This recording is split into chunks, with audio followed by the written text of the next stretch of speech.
राधे राधे दोस्तों, हमारे चैनल में आप सभी का स्वागत है। दोस्तों, आज हम जानेंगे चक्रव्यूह में फंसे वीर अभिमन्यु की कहानी। दोस्तों, चलिए कथा शुरू करते हैं।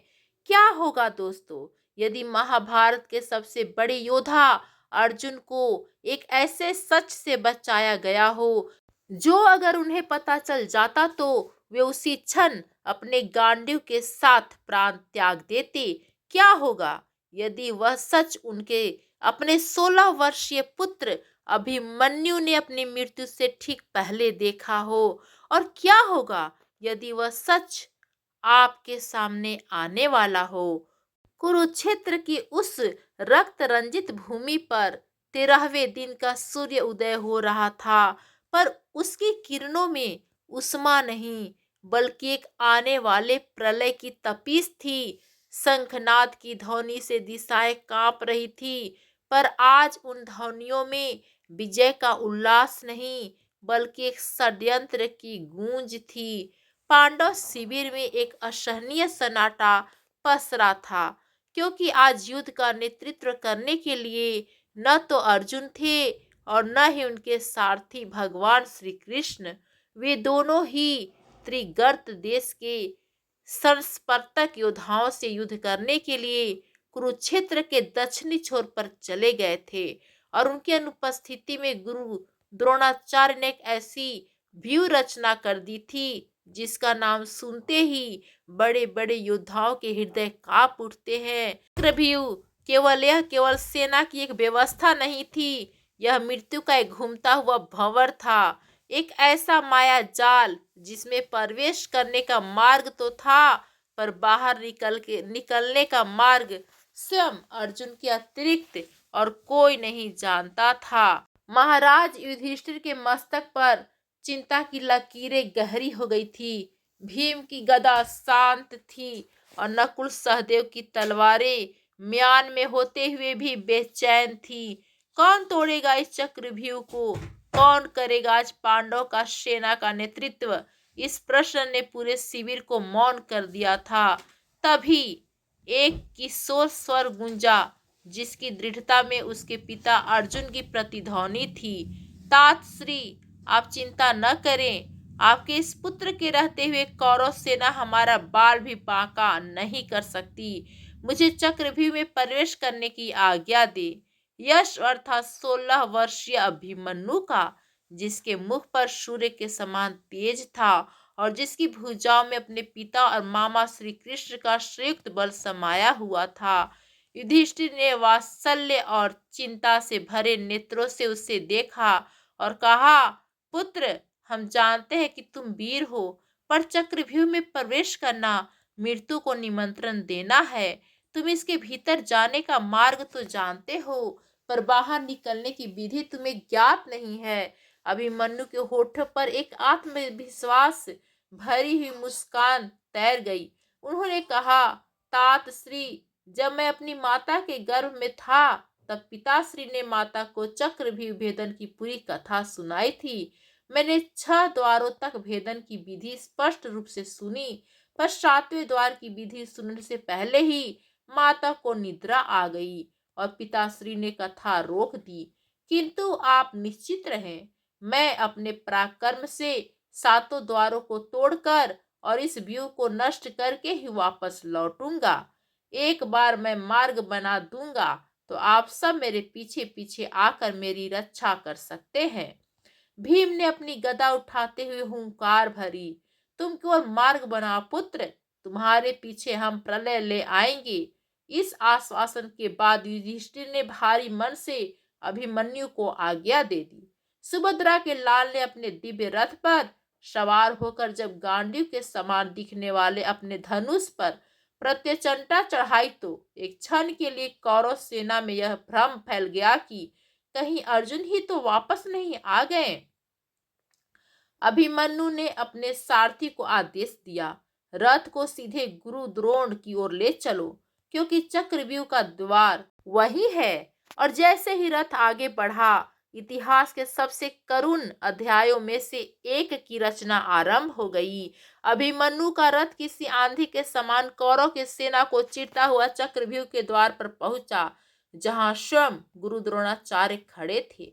अपने शिष्य के पुत्र को मृत्यु के द्वार पर देखकर द्रोण का हृदय कांप गया। उन्होंने मन ही मन उसे प्रणाम किया और सोचा, हे वीर बालक, मैं विवश हूँ, मुझे तुम्हारा सामना करना ही होगा। अभिमन्यु ने अपने ही बाण से द्रोणाचार्य के धनुष को काट दिया और उनके रथ के घोड़ों को घायल कर दिया। द्रोण चकित रह गए। यह बालक तो पराक्रम में अर्जुन से भी 2 पग आगे प्रतीत हो रहा था।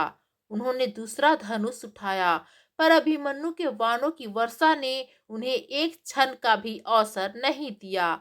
अपने पितामह को इस प्रकार विवश देखकर अभिमन्यु ने उन्हें प्रणाम किया और रथ को व्यूह के भीतर ले लिया। पहला द्वार टूट चुका था। जैसे ही अभिमन्यु ने प्रवेश किया, सिंधु देश के राजा जयद्रथ ने भी, जिसे भगवान शिव से यह वरदान प्राप्त था कि वह एक दिन के लिए अर्जुन को छोड़कर शेष सभी पांडवों को रोक सकता है, व्यूह के द्वार को बंद कर दिया। भीम, युधिष्ठिर, नकुल और सहदेव बाहर ही रह गए। वे अपनी पूरी शक्ति से जयद्रथ पर प्रहार कर रहे थे, पर वह पर्वत के समान अविचल खड़ा रहा।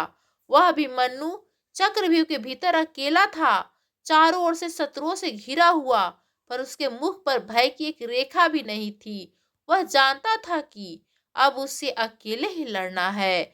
दूसरे द्वार पर उसका सामना दुर्योधन और उसके भाइयों से हुआ। अभिमन्यु के बाणों की वर्षा ऐसी थी कि मानो आकाश से अग्नि बरस रही हो। उसने दुर्योधन को घायल कर दिया, उसके सारथी को मार दिया और उसके रथ को खंड खंड कर दिया। दुर्योधन रणभूमि से भागने पर विवश हो गया। तीसरा द्वार, चौथा द्वार, पांचवा द्वार, एक के बाद एक द्वार टूटते जा रहे थे। अभिमन्यु जिधर भी जाता उधर भगदड़ मच जाती। कौरव सेना के बड़े बड़े योद्धा उसके सामने टिक नहीं पा रहे थे। उसने दुर्योधन के प्रिय पुत्र लक्ष्मण को अपने सामने पाया। लक्ष्मण भी वीर था, पर अभिमन्यु के तेज के सामने उसका पराक्रम फीका पड़ गया। एक ही बाण में अभिमन्यु ने लक्ष्मण का शीश धड़ से अलग कर दिया। अपने पुत्र की मृत्यु से दुर्योधन का हृदय फट गया और उसका शोक क्रोध में बदल गया। उसने चिल्लाकर कहा, इस बालक को किसी भी तरह रोको, यह अकेला ही हमारी पूरी सेना का संहार कर देगा। छठे द्वार पर अभिमन्यु का सामना सूर्य पुत्र कर्ण से हुआ। कर्ण ने अभिमन्यु के पराक्रम को देखा तो वह भी चकित रह गया। दोनों के बीच एक अविश्वसनीय युद्ध हुआ। दोनों के बाण आकाश में टकराकर अग्नि उत्पन्न कर रहे थे। कर्ण ने अपने जीवन का सारा अनुभव और शक्ति लगा दी, पर वह उस 16 वर्षीय बालक को परास्त नहीं कर पा रहा था। अभिमन्यु ने कर्ण के भी धनुष को कई बार काटा और उसे घायल कर दिया। कर्ण के चेहरे पर प्रशंसा और विवशता का एक मिला जुला भाव था। वह समझ गया था कि धर्म के मार्ग पर चलकर इस बालक को हराना असंभव है। अब अभिमन्यु लड़ते लड़ते थकने लगा था। उसके तरकस में बाण कम हो रहे थे और उसका शरीर भी घायल हो चुका था, पर उसका उत्साह कम नहीं हुआ था।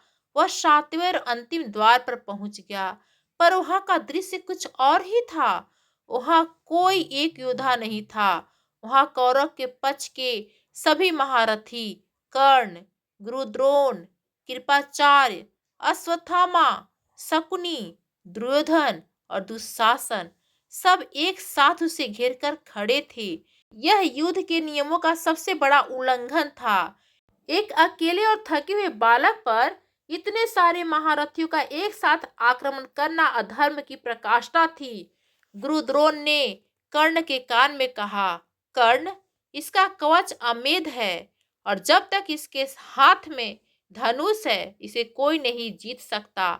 इसके घोड़ों को मार दो, इसके सारथी का वध कर दो और पीछे से वार करके इसका धनुष काट दो। कर्ण का क्षत्रिय धर्म एक क्षण के लिए जागा। उसने सोचा, यह घोर अधर्म है, पर दुर्योधन के शरण और अपने मित्र के पुत्र की मृत्यु के प्रतिशोध ने उसकी आत्मा को अंधा कर दिया था। उसने पीछे से वार करके अभिमन्यु के धनुष की डोरी काट दी। कृपाचार्य ने उसके रथ के घोड़ों को मार दिया और द्रोण ने उसके सारथी का वध कर दिया।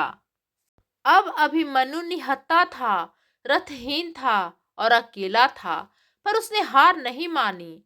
अगर आपको इस वीर बालक की पीड़ा का अनुभव हो रहा है, अगर आपका हृदय यह सोचकर कांप रहा है कि कैसे धर्म के नाम पर इतना बड़ा अधर्म किया गया, तो एक क्षण रुक कर इस कथा को लाइक करें और कमेंट में वीर अभिमन्यु अवश्य लिखें, ताकि इस महान योद्धा की गाथा युगों युगों तक गूंजती रहे। और यदि आप इस कहानी के अंत में उस रहस्य को जानना चाहते हैं, तो चैनल को सब्सक्राइब करना न भूलें, क्योंकि जो सच अब सामने आने वाला है वह आपकी आत्मा को झकझोर कर रख देगा। निहत्थे अभिमन्यु ने अपने टूटे हुए रथ का पहिया उठा लिया और उसे ही अपना शस्त्र बना लिया। उस पहिए को घुमाते हुए वह किसी सुदर्शन चक्रधारी भगवान के समान प्रतीत हो रहा था। जो भी उसके निकट आता वह उस पहियों की चोट से प्राण गंवा देता। उसका शरीर लहूलुहान था, सांसें उखड़ रही थी, पर उसकी आंखों में अभी भी वही ज्वाला थी। वह अपने पिता की प्रतिज्ञा और अपने कुल के सम्मान के लिए अपनी अंतिम सांस तक लड़ रहा था। और तभी जब वह उस रक्त, मांस और मृत्यु के भंवर के केंद्र में खड़ा था, जब शारीरिक पीड़ा अपनी चरम सीमा पर थी, तब एक क्षण के लिए उसके साथ कुछ ऐसा हुआ जो किसी भी मनुष्य के लिए कल्पना से परे है। यह कोई माया नहीं थी, यह कोई भ्रम नहीं था, यह एक दिव्य दृष्टि थी जो शायद स्वयं नियति ने या उसके प्रिय मामा श्री कृष्ण ने उसे उसकी मृत्यु से पहले प्रदान की थी, ताकि वह अपने बलिदान का वास्तविक अर्थ समझ सके। एक पल के लिए उसके चारों ओर का कोलाहल शांत हो गया। तलवारों की झंकार, योद्धाओं की चित्कार, सब कुछ मौन हो गया और उसकी आंखों के सामने से समय का पर्दा हट गया। उसने देखा कि जिन योद्धाओं से वह लड़ रहा है, जिन चेहरों पर वह क्रोध है, घृणा और विजय की लालसा देख रहा है, वे केवल मांस और हड्डियों के खोखले ढांचे हैं। उसने देखा कि कर्ण, द्रोण, दुर्योधन, इन सब की आत्माएं तो बहुत पहले ही मर चुकी हैं। वे तो केवल अपने कर्मों के बंधन में बंधी हुई कठपुतलियां हैं, जो नियति के इशारों पर नाच रही हैं। उनकी आंखों में जीवन नहीं बल्कि गहरा शून्य था। यह देखकर अभिमन्यु का हृदय कांप गया। यह युद्ध वीरों का नहीं बल्कि आत्महीन शरीरों का एक नित्य था। फिर उसकी दृष्टि भविष्य में गई। उसने कुरुक्षेत्र की भूमि को रक्त के सागर में डूबे हुए देखा। उसने अपने प्रिय पितामह भीष्म को वाणों की सैया पर लेटे हुए देखा और उनके ऊपर अपने ही पिता अर्जुन के आंसू गिरते हुए देखे। उसने अपने गुरु द्रोणाचार्य का कटा हुआ शीश भूमि पर लुढ़कते हुए देखा और उस अधर्म को करने वाले अपने ही कुल के योद्धाओं को देखा। उसने देखा कि उसका अपना पिता, जो करुणा और प्रेम की मूर्ति थे, इस युद्ध में इतनी निर्दयी और कठोर हो जाएंगे कि वे किसी भी संबंध, किसी भी मोह को नहीं मानेंगे और केवल संहार करेंगे। उनका गांडी केवल मृत्यु बरसाएगा। उसने युद्ध के 18वें दिनों के बाद का दृश्य देखा। हस्तिनापुर का सिंहासन तो मिल गया था, पर उस पर बैठने वाले महाराज युधिष्ठिर की आंखों में विजय का तेज नहीं बल्कि अपने ही प्रियजनों को खोने का अनंत पश्चाताप था। उसने महारानी गांधारी का वह श्राप सुना जो पूरे यदुवंश का नाश कर देगा। उसने देखा कि इस महाविनाश के बाद भी जिस धर्म की स्थापना के लिए सब किया जा रहा है, वह धर्म पूरी तरह से स्थापित नहीं होगा। कलयुग के अंधकार में मानवता फिर से उन्हीं पापों, उसी ईर्ष्या, उसी द्वेष और उसी अधर्म में डूब जाएगी। और फिर उसने सबसे भयानक सत्य देखा। उसने अपने स्वयं के बलिदान का वास्तविक अर्थ देखा। उसकी मृत्यु एक वीर की वीरगति नहीं थी। उसकी मृत्यु कौरव के अधर्म का प्रमाण मात्र नहीं थी, बल्कि उसकी मृत्यु एक आवश्यक आहुति थी।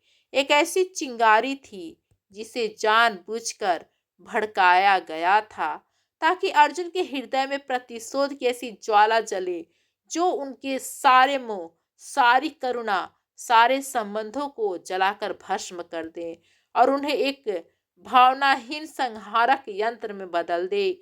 अभिमन्यु ने समझा कि उसकी मृत्यु एक दुर्घटना नहीं, बल्कि एक योजना थी।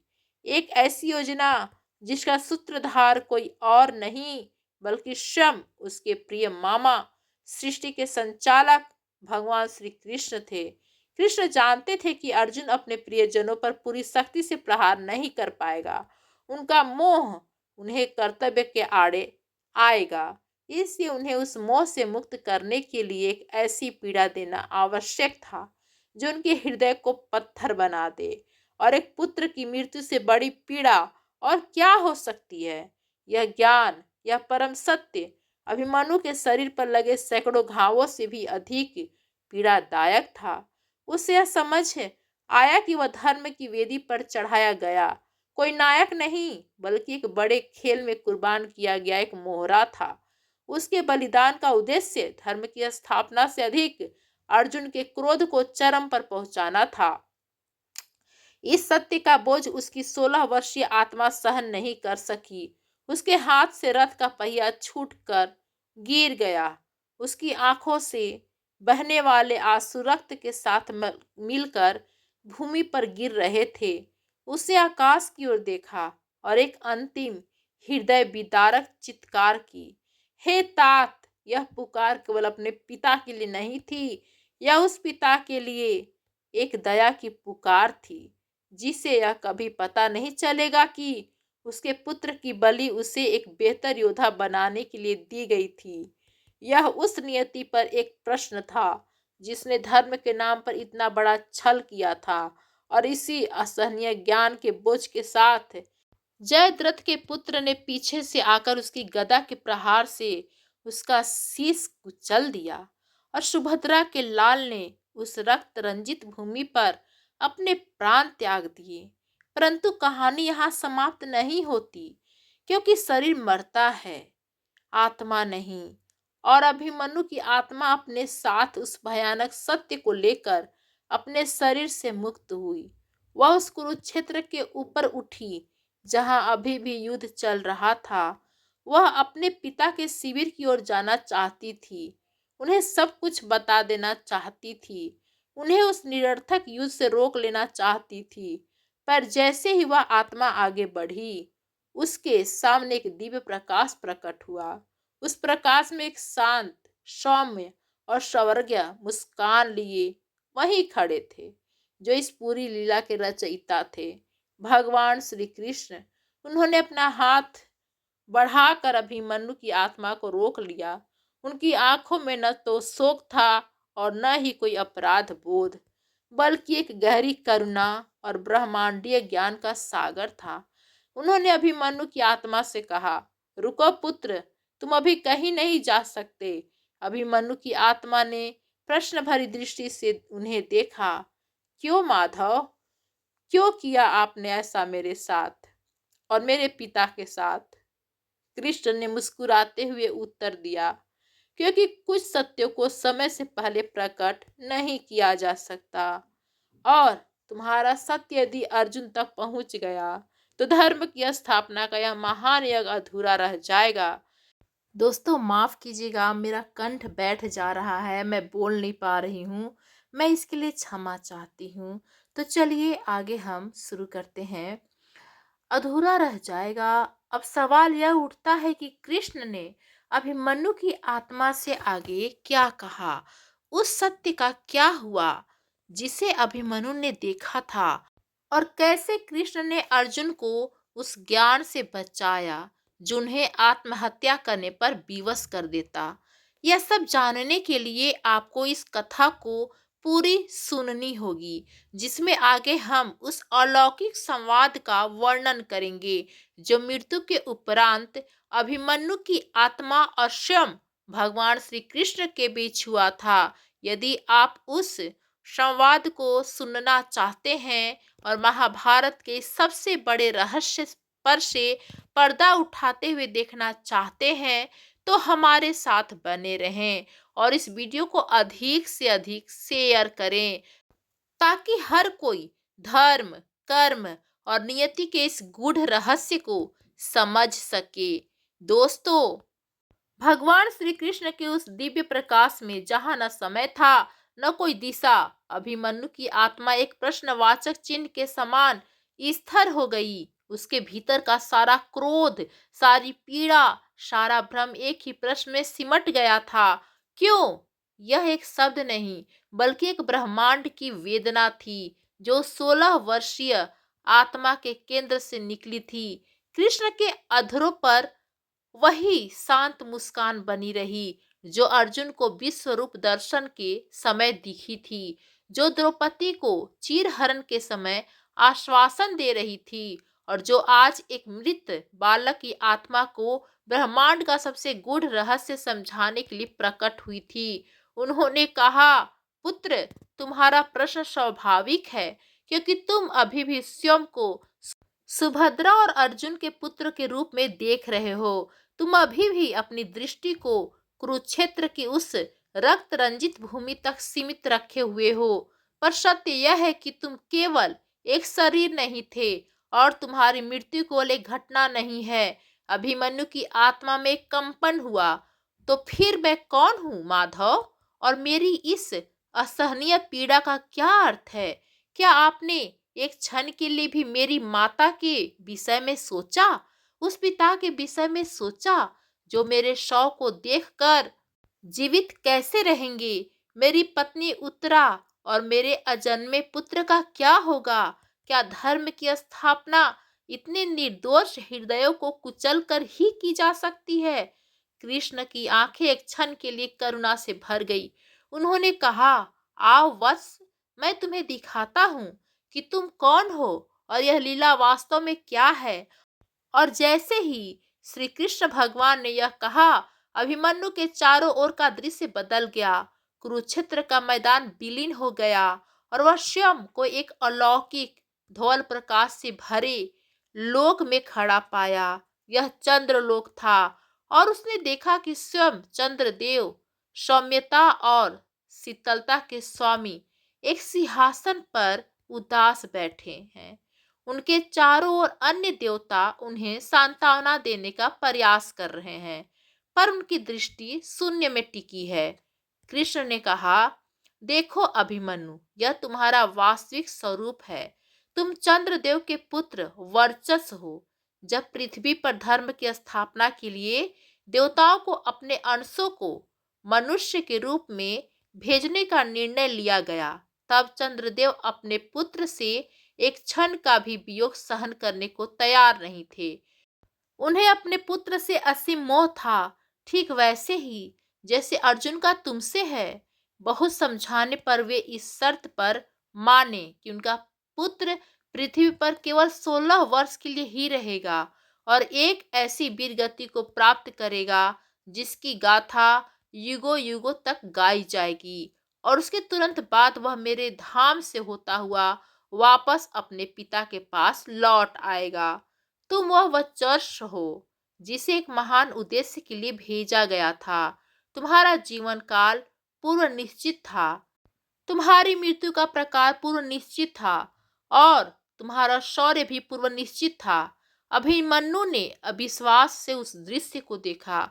उसे अपने भीतर एक गहरी प्राचीन स्मृति का अनुभव हुआ, जैसे वह यह सब पहले से जानता था, पर मानवीय भावनाओं के आवरण ने उसे ढक रखा था। पर उसका मानवीय हृदय अभी भी चित्कार कर रहा था, तो क्या मेरा सारा जीवन, मेरा प्रेम, मेरा शौर्य सब एक नाटक था, एक पूर्व निश्चित कथा जिसका अंत मुझे पहले से पता नहीं था? कृष्ण ने कहा, नाटक नहीं पुत्र, लीला। और इस लीला का हर पात्र अपनी भूमिका निभा रहा है, पर कुछ भूमिकाएं ऐसी होती हैं जो पूरी लीला की दिशा बदल देती हैं। तुम्हारी भूमिका वैसी ही थी। और इसी क्षण जब कृष्ण भगवान अभिमन्यु की आत्मा को यह ब्रह्मांडीय सत्य समझा रहे थे, कुरुक्षेत्र के दक्षिणी छोर पर सप्तसंगों का संहार करके लौट रहे अर्जुन के रथ में वही कृष्ण एक मानवीय सारथी के रूप में बैठे थे। उनका मुख शांत था, पर उनकी आंखें उस आने वाले तूफान को देख रही थी जो पांडव शिविर में उनकी प्रतिज्ञा कर रहा था। अर्जुन ने अपने गांडियों को रथ में रखते हुए कहा, माधव, आज मेरा हृदय बहुत व्याकुल है। बाईं आंख फड़क रही है और मन में बार बार अभिमन्यु का ही ध्यान आ रहा है। शिविर में सब कुशल तो होगा ना?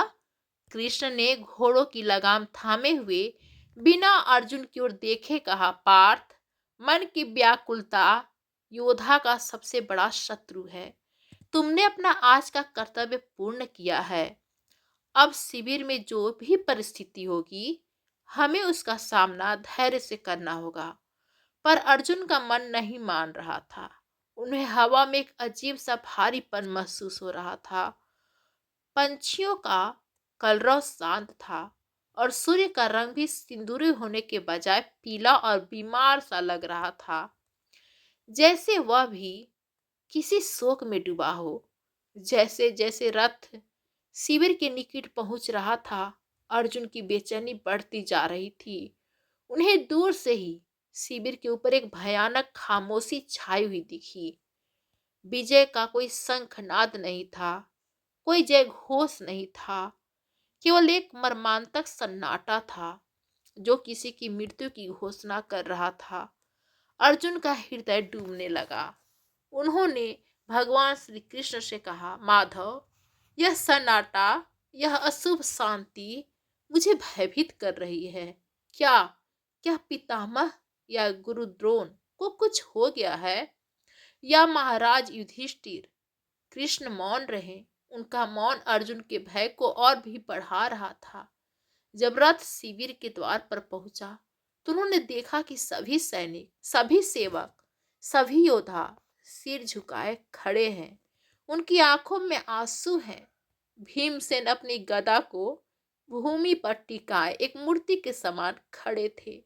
उनकी विशाल छाती हिचकियों से कांप रही थी। नकुल और सहदेव भूमि पर बैठे थे और उनके चेहरे उनके हाथों में छिपे थे। अर्जुन रथ से कूद पड़े। उनका शरीर कांप रहा था। वे लड़खड़ाते हुए युधिष्ठिर की ओर बढ़े, जो एक स्तंभ से टिके हुए शून्य में देख रहे थे। भ्राताश्री, क्या हुआ? आप सब इस तरह मौन क्यों हैं? अभिमन्यु कहाँ है? मेरा पुत्र कहाँ है? युधिष्ठिर अपने अनुज को देखकर स्वयं को रोक नहीं पाए। वे फूट फूट कर रोने लगे। उनके मुख से शब्द नहीं निकल रहे थे। वे केवल पुत्र पुत्र कहकर विलाप कर रहे थे। अर्जुन का हृदय अब किसी अनिष्ट की आशंका से फट पड़ने को था। वे चिल्लाए, कोई तो बताओ, मेरा अभिमन्यु कहाँ है? तभी उनकी दृष्टि सुभद्रा के शिविर पर पड़ी, जहां से एक हृदय विदारक विलाप की ध्वनि आ रही थी। वह ध्वनि उनकी पत्नी अभिमन्यु की मां की थी। अर्जुन समझ गए। उनके पैरों के नीचे से धरती खिसक गई। आकाश आकाश घूमने लगा और वह वहीं भूमि पर गिर पड़े। उनका गांडी उनके हाथ से छूटकर दूर जा गिरा। वह धनुष जो देवराज इंद्र का शस्त्र था, आज अपने स्वामी के सुख के भार से अछूता न रह सका। अगर आप अर्जुन की इस पीड़ा को, एक पिता के इस दर्द को महसूस कर पा रहे हैं, तो इस कथा को एक लाइक देकर उन सभी पिताओं को सम्मान दें जो अपने बच्चों के लिए जीते हैं, और कमेंट में जय पार्थ लिखकर उस महान योद्धा की शक्ति को नमन करें, क्योंकि अब जो होने वाला है वह आपको यह बताएगा कि कैसे शोक भी शक्ति में बदल सकता है। और यदि आप कृष्ण की उस पूरी लीला को समझना चाहते हैं तो हमारे साथ अंत तक बने रहें, क्योंकि रहस्य अभी और भी गहरा होने वाला है। उधर अलौकिक जगत में अभिमन्यु की आत्मा ने अपने पिता को इस प्रकार टूटते हुए देखा। उसने अपनी मां का करुणा क्रदन सुना और उसका धैर्य जवाब दे गया। वह पुनः कृष्ण की ओर मुड़ा। बस कीजिए माधव, मैं यह सब नहीं देख सकता। आपने मुझे मेरा सत्य दिखाकर भी मेरे मानवीय बंधनों से मुक्त नहीं किया, बल्कि मेरी पीड़ा को और बढ़ा दिया। मुझे मेरे पिता के पास जाने दीजिए। मुझे उन्हें बताना होगा कि इसमें उनका दोष नहीं है। यह सब आपकी योजना थी। कृष्ण ने शांत भाव से कहा, और तुम्हें क्या लगता है पुत्र, यह जानकर अर्जुन क्या करेंगे? क्या वे शांत हो जाएंगे? नहीं, वे यह सहन नहीं कर पाएंगे कि वे यह जानकर कि तुम्हारा बलिदान उन्हें एक बेहतर योद्धा बनाने के लिए था, स्वयं को कभी क्षमा नहीं कर पाएंगे। वे उसी क्षण अपने गांडियों की प्रत्यंचा से अपना गला घोटकर प्राण त्याग देंगे, और उनके ऐसा करते ही यह युद्ध उसी क्षण समाप्त हो जाएगा। अधर्म की विजय हो जाएगी और तुम्हारा यह महान बलिदान व्यर्थ चला जाएगा। कृष्ण ने अभिमन्यु की आत्मा को अपने और निकट किया और कहा, अब देखो कि तुम्हारे इस बलिदान से क्या होने वाला है। देखो कि तुम्हारी मृत्यु कैसे धर्म की स्थापना का सबसे बड़ा कारण बनेगी। और कृष्ण ने उसे भविष्य का वह दृश्य दिखाया जो अब घटित होने वाला था। अभिमन्यु ने देखा कि भूमि पर गिरे हुए अर्जुन कुछ क्षणों के बाद उठे, पर अब उनकी आंखों में आंसू नहीं, बल्कि रक्त उतर आया था। उनका मुख शोक से नहीं, बल्कि एक अकल्पनीय क्रोध से तमतमा रहा था। उन्होंने युधिष्ठिर के पास जाकर उनके कंधों को झकझोरते हुए पूछा, कैसे हुआ यह भ्राताश्री? आप सब के रहते हुए मेरे पुत्र को कौन मार सकता है? युधिष्ठिर ने रोते हुए पूरी कथा सुनाई। कैसे अभिमन्यु ने व्यूह तोड़ा जब जयद्रथ ने उन सबको बाहर ही रोक दिया, और कैसे फिर कौरव के 7 महारथियों ने मिलकर निहत्थे अभिमन्यु पर वार करके उसे मार डाला। जयद्रथ का नाम सुनते ही अर्जुन की आंखों में ज्वाला धधक उठी। उन्होंने अपना गांडी उठाया, उस पर प्रत्यंचा चढ़ाई और ऐसी भयंकर प्रतिज्ञा की जिससे तीनों लोग कांप उठे।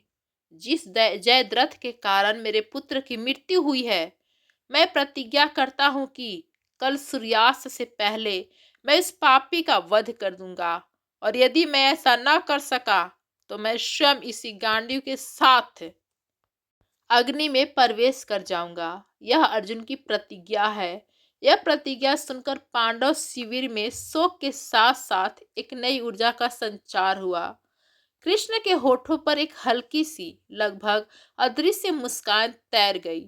उन्होंने अलौकिक जगत में अभिमन्यु की आत्मा से कहा, देखा पुत्र, तुम्हारे शोक ने अर्जुन को तोड़ दिया था, पर तुम्हारी मृत्यु के कारण ने उनके शोक को प्रतिशोध की शक्ति में बदल दिया है।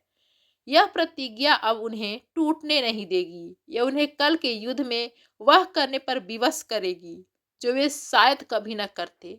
यह प्रतिज्ञा धर्म की स्थापना के मार्ग में एक नया अध्याय लिखेगी।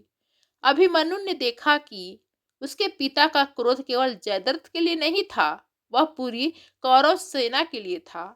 वह उस अधर्म की व्यवस्था के लिए था जिसके कारण उसके पुत्र का प्राण गंवाने पड़े। अभिमन्यु को अब समझ में आने लगा था, उसकी मृत्यु एक अंत नहीं, बल्कि एक शुरुआत थी। एक ऐसे महाविनाश की शुरुआत जो धर्म की स्थापना के लिए आवश्यक थी। पर उसके मन में अभी भी एक प्रश्न था, किंतु माधव, इस सब में मेरा क्या लाभ हुआ? मुझे तो केवल पीड़ा और मृत्यु ही मिली। कृष्ण भगवान उसे एक और दृश्य की ओर ले गए। यह हस्तिनापुर के राजमहल का दृश्य था, पर यह भविष्य का दृश्य था। युद्ध समाप्त हो चुका और सिंहासन पर एक युवा तेजस्वी राजा बैठा था। उसके मुख पर एक दिव्य शांति थी और उसका शासन धर्म और न्याय के प्रतीक था। कृष्ण भगवान ने कहा, यह देखो अभिमन्यु, यह तुम्हारा पुत्र परीक्षित, जिसे अश्वत्थामा के ब्रह्मास्त्र से बचाने के लिए मुझे स्वयं हस्तक्षेप करना पड़ेगा। यह तुम्हारे वंश को आगे बढ़ाएगा और कलयुग के आरंभ में धर्म की ध्वजा को संभालेगा। तुम्हारी मृत्यु ने उसे जीवन दिया है, क्योंकि तुम्हारी मृत्यु के कारण ही अर्जुन उस युद्ध को उस तीव्रता से लड़ेंगे जो आवश्यक है, और तुम्हारे इस बलिदान के कारण ही तुम्हारा पुत्र इस पृथ्वी पर धर्म का रक्षक बनेगा। तुमने केवल शरीर त्यागा है पुत्र, पर तुमने अपने पुत्र के रूप में अमरत्व प्राप्त कर लिया है।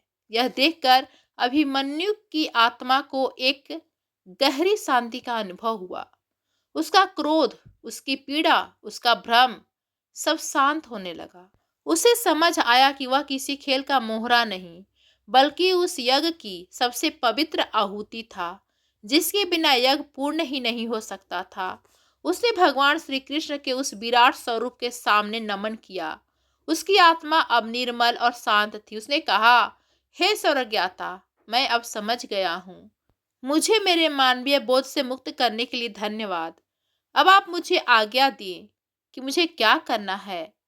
कृष्ण भगवान ने मुस्कुराते हुए कहा, तुम्हारी यात्रा अभी समाप्त नहीं हुई है वत्स। तुमने अपना एक कर्तव्य पूर्ण किया है, पर अभी एक और रहस्य है जिसे केवल तुम ही समझ सकते हो, और एक और कार्य है जिसे केवल तुम ही पूर्ण कर सकते हो। तुम्हारे पिता ने जयद्रथ के वध की प्रतिज्ञा तो ले ली है, पर कौरव की पूरी सेना कल उसे बचाने का प्रयास करेगी। स्वयं द्रोणाचार्य एक ऐसी व्यूह रचना करेंगे जिसे भेदना लगभग असंभव होगा, और यदि सूर्यास्त तक अर्जुन अपनी प्रतिज्ञा पूरी नहीं कर पाए तो वे अग्नि समाधि ले लेंगे और पांडव की हार निश्चित हो जाएगी। अभिमन्यु की आत्मा ने पूछा, तो मैं इसमें अपने पिता की सहायता कैसे कर सकता हूँ माधव? मैं तो अब शरीर रहित हूँ। कृष्ण की आंखों में एक रहस्यमय चमक आ गई। उन्होंने कहा, तुम शरीर रहित हो, इसे तुम वह कर सकते हो जो कोई शरीरधारी नहीं कर सकता। तुम समय और स्थान के बंधन से मुक्त हो। मैं तुम्हें एक अवसर देता हूँ, एक विकल्प देता हूँ, जिसका चुनाव तुम्हें स्वयं करना होगा।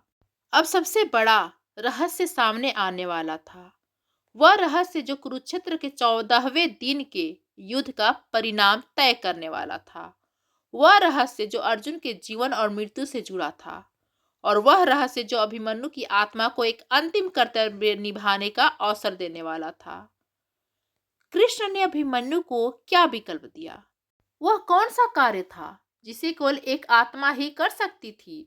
और कैसे अभिमन्यु ने मृत्यु के बाद भी अपने पिता की प्रतिज्ञा को पूरा करवाने में उनकी सहायता की? यह जानने के लिए आपको यह कथा पूरा सुनना होगा, जो आगे और रोमांचक होने वाला है। अगर आप यह जानने के लिए उत्सुक हैं कि एक पुत्र ने मृत्यु के पार जाकर भी अपने पिता का साथ कैसे निभाया, तो इस कहानी को अपने मित्रों और परिवार के साथ साझा करें और हमारे साथ जुड़े रहें, क्योंकि महाभारत का यह अनकहा अध्याय अभी समाप्त नहीं हुआ है। भगवान श्री कृष्ण की रहस्यमय मुस्कान में एक पूरे ब्रह्मांड का ज्ञान छिपा था, और उनकी शांति आंखों में भविष्य की वह पटकथा लिखी थी जिसे अभी घटित होना शेष था। उन्होंने अभिमन्यु के उस निर्मल आत्मा को संबोधित करते हुए कहा, पुत्र, तुम्हारा प्रश्न उचित है। शरीर रहित होकर तुम शस्त्र तो नहीं उठा सकते, पर तुम वह कर सकते हो जो शस्त्रों से भी परे है। मैं तुम्हें दो मार्ग देता हूँ और चुनाव तुम्हारा होगा। कृष्ण भगवान ने अपना हाथ उठाया और अभिमन्यु के सामने दो दृश्य प्रकट हुए। पहले दृश्य में चंद्रलोक का वैभव था। अप्सराएं नृत्य कर रही थी, गंधर्व संगीत गा रहे थे, और उसके पिता चंद्रदेव अपने पुत्र वत्स की प्रतीक्षा में सिंहासन पर विराजमान थे। कृष्ण भगवान ने कहा, यह पहला मार्ग है पुत्र। तुम अपने कर्म के बंधन से मुक्त हो। तुम्हारा बलिदान पूर्ण हो चुका है। तुम इसी क्षण अपने लोक लौट सकते हो और उस अनंत सुख को भोग सकते हो जिसके तुम अधिकारी हो। तुम्हारे पिता तुम्हारी प्रतीक्षा कर रहे हैं। फिर कृष्ण भगवान ने दूसरे दृश्य की ओर संकेत किया, जिसमें कुरुक्षेत्र का भयावह मैदान था। और अर्जुन अपने रथ पर अकेले हताश और थके हुए दिख रहे थे। सूर्य अस्त होने वाला था और वे अपनी प्रतिज्ञा पूरी नहीं कर पाए थे। उनके सामने एक धधकती हुई चिता तैयार थी। कृष्ण ने कहा, और यह दूसरा मार्ग है, यह कर्तव्य का मार्ग है, यह पीड़ा का मार्ग है। इस मार्ग पर चलकर तुम्हें कल पूरे दिन अपने पिता के साथ रहना होगा। एक अदृश्य शक्ति के रूप में तुम्हें उनके हर प्रकार, हर पीड़ा, हर हताशा का अनुभव करना होगा। तुम्हें उस युद्ध को अपनी आत्मा की आंखों से देखना होगा जो तुम्हारे शरीर की मृत्यु का कारण बना। यह मार्ग तुम्हें सुख नहीं बल्कि तुम्हारे पिता के संघर्ष का साक्षी बनाएगा। पर इस मार्ग पर चलकर तुम उनकी शक्ति बन सकते हो। तुम शरीर रहित हो, इसलिए तुम द्रोण के व्यू की उन कमजोरियों को देख सकते हो जिन्हें कोई शरीरधारी आंख नहीं देख सकती। तुम काल के बंधन से मुक्त हो, इसलिए तुम अपने पिता के मन में उस क्षण में सही प्रेरणा दे सकते हो जब उन्हें उसकी सबसे अधिक आवश्यकता होगी। बोलो पुत्र, तुम कौन सा मार्ग चुनते हो, सुख का या कर्तव्य का? अभिमन्यु की आत्मा ने एक क्षण के लिए भी संकोच नहीं किया। उसने उस धधकती चिता वाले दृश्य को देखा, अपने पिता के हताश चेहरे को देखा और उसका निर्णय स्पष्ट था। उसने कहा, हे माधव, जिस पिता ने मुझे जीवन में इतना प्रेम दिया, जिस पिता के सम्मान के लिए मैंने अपने प्राणों की आहुति दी, मैं उनकी प्रतिज्ञा को अपनी आंखों के सामने विफल होते हुए कैसे देख सकता हूँ? सुख और वैभव तो मैं युगों युगों तक भोग सकता हूँ, पर अपने पिता का साथ देने का यह अवसर मुझे फिर कभी नहीं मिलेगा। मैं दूसरा मार्ग चुनता हूँ। मैं अपने पिता की अदृश्य शक्ति बनूंगा, भले ही इसके लिए मुझे सहस्त्रों बार मृत्यु की पीड़ा क्यों न सहनी पड़े। कृष्ण की आंखों में एक दिव्य संतोष का भाव उतर आया। उन्होंने कहा, तथास्तु। तुम्हारा यह बलिदान जो मृत्यु को उपरांत भी जारी है, इतिहास में अमर हो जाएगा। अब तुम जाओ पुत्र और अपने पिता के साथ रहो। वे इस समय तुम्हारी शक्ति की प्रतीक्षा कर रहे हैं। और कृष्ण भगवान का वह अलौकिक स्वरूप विलीन हो गया। अभिमन्यु की आत्मा एक प्रकाश पुंज के रूप में कुरुक्षेत्र के उस अंधकारमय शिविर की ओर बढ़ चली, जहां उसके पिता अर्जुन अपने जीवन की सबसे कठिन रात्रि का सामना कर रहे थे। पांडव शिविर में मृत्यु का सन्नाटा पसरा था। कहीं कोई दीपक भी नहीं जल रहा था, तो उसकी लौ हवा के बिना भी कांप रही थी, जैसे वह भी शोक मना रही हो। सुभद्रा और द्रौपदी के विलाप ने पूरे वातावरण को भारी बना दिया था। पर अर्जुन के शिविर में एक अलग ही दृश्य था। वह विलाप नहीं था, वह आंसू नहीं थे, वहां थी प्रतिशोध की धधकती हुई अग्नि। अर्जुन अपने दिव्य शस्त्रों को निकालकर उन्हें अपने रक्त से सने हाथों से साफ कर रहे थे। उनकी आंखें जलते हुए अंगारों के समान लाल थी और उनका पूरा शरीर एक कसी हुई प्रत्यंचा की भांति तनाव में था। उनके मन में अभिमन्यु का चेहरा घूम रहा था, कहीं उसका बाल रूप जब वह लड़खड़ाते हुए चलना सीख रहा था, कभी उसका किशोर रूप जब उसने पहली बार धनुष उठाया था, और कभी उसका अंतिम रूप जिसके बारे में सुनकर ही अर्जुन का हृदय विदीर्ण हो रहा था। हर स्मृति उनके क्रोध को और भी प्रचंड बना रही थी। तभी शिविर के पर्दों को हटाकर श्री कृष्ण भगवान ने प्रवेश किया। उनके हाथ में जल का एक पात्र था। उन्होंने अर्जुन के कंधे पर हाथ रखा। अर्जुन ने बिना उनकी ओर देखे कहा, मुझे सांत्वना मत देना माधव, मुझे अब सांत्वना नहीं, प्रतिशोध चाहिए। श्री कृष्ण भगवान ने शांत स्वर में कहा, मैं सांत्वना नहीं देने आया हूँ पार्थ। मैं तुम्हें यह स्मरण कराने आया हूँ कि तुम्हारी प्रतिज्ञा केवल एक पिता के क्रोध का परिणाम नहीं है, यह धर्म की पुकार है। अधर्म जब अपनी सारी सीमाएं लांघकर एक निहत्थे बालक पर प्रहार करता है, तो धर्म को उसकी सजा देने के लिए किसी न किसी को शस्त्र उठाना ही पड़ता है। तुम्हारी प्रतिज्ञा उस धर्म की स्थापना का संकल्प है। कल तुम केवल जयदत्त का वध नहीं करोगे, तुम उस मानसिकता का वध करोगे जो युद्ध के नियमों को तोड़ती है, जो निर्बलों पर अत्याचार करती है, इसलिए अपने मन को शोक में नहीं बल्कि कर्तव्य में स्थिर करो, क्योंकि कल का युद्ध तुम्हारे जीवन का सबसे कठिन युद्ध होने वाला है। अर्जुन ने कृष्ण की ओर देखा। कठिन? मेरे लिए अब कुछ भी नहीं कठिन है माधव। जिसके पुत्र को छल से मार दिया गया हो, उसके लिए मृत्यु से बड़ा कोई भय नहीं होता। कृष्ण ने कहा, भय तुम्हें नहीं, तुम्हारे लक्ष्य को है पार्थ। इसलिए द्रोणाचार्य कल तुम्हारी राह में 3 व्यूहों की दीवार खड़ी करेंगे। पहला संकट व्यू जो मीलों तक फैला होगा, उसके भीतर पद व्यू, और उस पद व्यू के केंद्र में सुई की नोक के समान एक छोटा सा व्यू होगा, जिसे सूचीमुख व्यू कहते हैं। जयद्रथ उस सूचीमुख व्यू के अंत में युद्ध भूमि से लगभग 24 मील दूर छिपा होगा, और इस तीनों व्यू की रक्षा स्वयं द्रोण, कर्ण, अश्वत्थामा, कृपाचार्य और कौरव की पूरी अक्षौहिणी सेना करेगी। तुम्हें कल केवल युद्ध नहीं करना है पार्थ, तुम्हें समय के विरुद्ध युद्ध करना है। यह सुनकर अर्जुन का संकल्प और भी दृढ़ हो गया। उन्होंने कहा, तो कल कौरव सेना या तो मेरे बाणों से रक्त की नदी में डूबेगी, या मैं अपनी ही प्रतिज्ञा की अग्नि में जल जाऊंगा। तीसरा कोई विकल्प नहीं होगा। और इसी समय अभिमन्यु की आत्मा अपने पिता के शिविर में प्रवेश कर चुकी थी। वो अपने पिता के उस रौद्र रूप को देख रही थी और कृष्ण भगवान के उन शब्दों को सुन रही थी। वह एक अदृश्य कवच की भांति अपने पिता के चारों ओर स्थित हो गए। उसे पता था कि कल का दिन कैसा होने वाला है, और वह उसके लिए तैयार थी। जब 14वें दिन का सूर्योदय हुआ तो वह एक सामान्य सूर्योदय नहीं था। आकाश का रंग केसरिया होने के बजाय रक्त के समान लाल था, जैसे वह भी आज होने वाले महासंहार का संकेत दे रहा हो। कुरुक्षेत्र के मैदान में द्रोणाचार्य ने अपनी व्यूह रचना पूरी कर ली।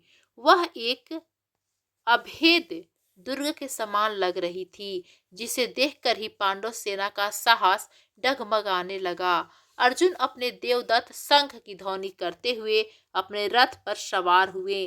कृष्ण भगवान ने पांचजन्य का नाद किया और वह दिव्य रथ किसी बिजली की गति से कौरव सेना की ओर दौड़ पड़ा। आज अर्जुन का लक्ष्य विजय नहीं, केवल संहार था। उनके वानों से एक साथ 10-10 योद्धाओं के सिर कटकर गिरने लगे। उनका गांडीव आग उगल रहा था और कृष्ण भगवान का रथ हवा से बातें कर रहा था। संकट व्यू के द्वार पर स्वयं द्रोणाचार्य खड़े थे। उन्होंने अर्जुन को रोकने के लिए अपने सबसे दिव्य अस्त्रों का प्रयोग किया, पर आज अर्जुन के सामने वे भी निष्प्रभ लग रहे थे। अर्जुन ने अपने गुरु को प्रणाम किया और उनके पास से बचकर निकलते हुए व्यू के भीतर प्रवेश कर गए। पर यह तो केवल शुरुआत थी। व्यू के भीतर हर पग पर मृत्यु खड़ी थी। हाथियों की दीवारें, रथों के चक्र और पैदल सैनिकों के समुद्र उनकी राह को रोक रहे थे। कई बार ऐसे क्षण आए जब अर्जुन का रथ शत्रुओं के बीच पूरी तरह फंस गया और आगे बढ़ने का कोई मार्ग नहीं दिख रहा था। एक ऐसे ही क्षण में जब दुशासन के नेतृत्व में एक विशाल गजसेना ने उन्हें चारों ओर से घेर लिया और अर्जुन को समझ नहीं आ रहा था कि इस दीवार को कैसे तोड़ा जाए, तभी उन्हें अपने भीतर एक अजीब सी प्रेरणा महसूस हुई।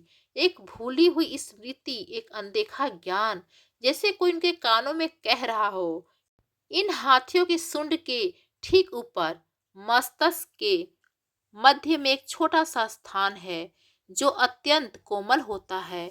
वही प्रहार करो तात।